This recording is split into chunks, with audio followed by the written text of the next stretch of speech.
Psychology in Seattle.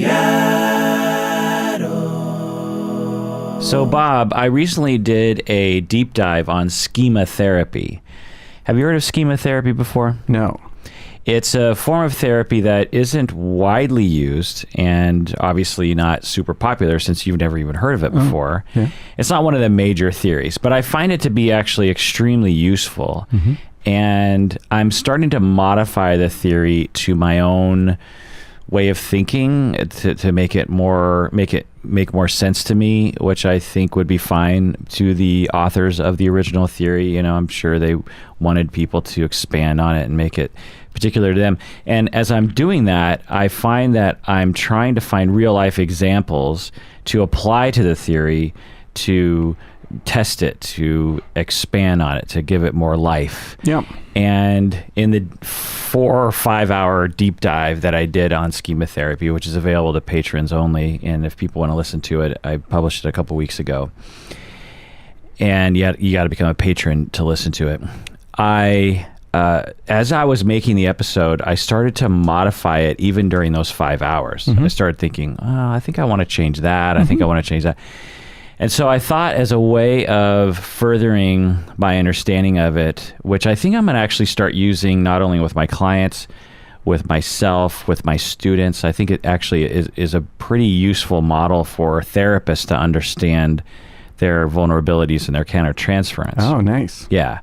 And so I thought I would spring this on you and run you through the model and have you tell me how you would apply it to yourself. Okay. So there's these different areas, like we go back in time in terms of like core emotional needs that one needs when you're growing up and in your life, and identifying which ones were met and maybe which ones were not so met. And then the development of schemas. As a result, schemas are ways of looking at the world, but they're deep personality traits. They're not just like perspectives. Yeah. And then we develop coping styles to deal with those schemas. And then we develop modes that are more general modes that we go into that are a conglomeration of those schemas and coping styles. Oh, we're talking layers. Yeah. And then it helps us to understand our vulnerabilities, our self-talk issues, our relationship issues, our sensitivities at work, our emotions, our needs better. I think it's a very good model. But as I said, when I went through the Schema Therapy model that was put forth by Jeffrey Young, I found that some of it didn't really resonate with me. So I thought maybe we'd tease that out together. Yeah. What do you say? Let's play with it. And let's see what sort of schemas you have, Bob, as a result of your upbringing. We've talked about that before, we have. but not in this way. Not in this way.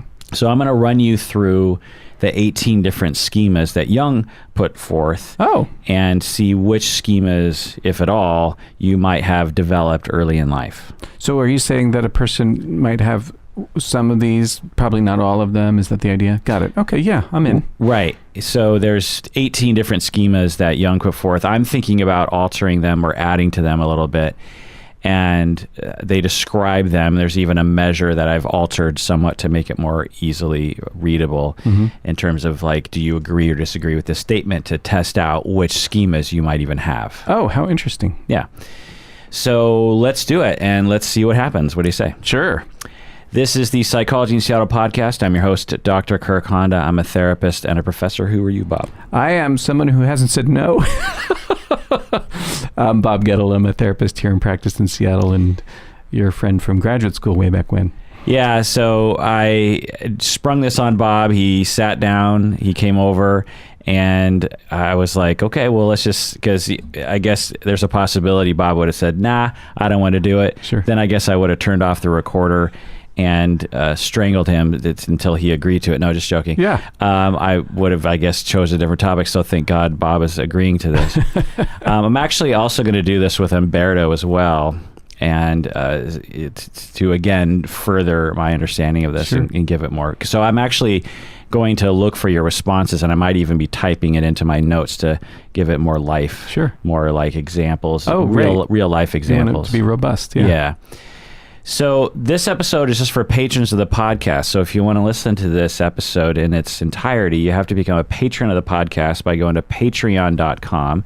That's patreon.com.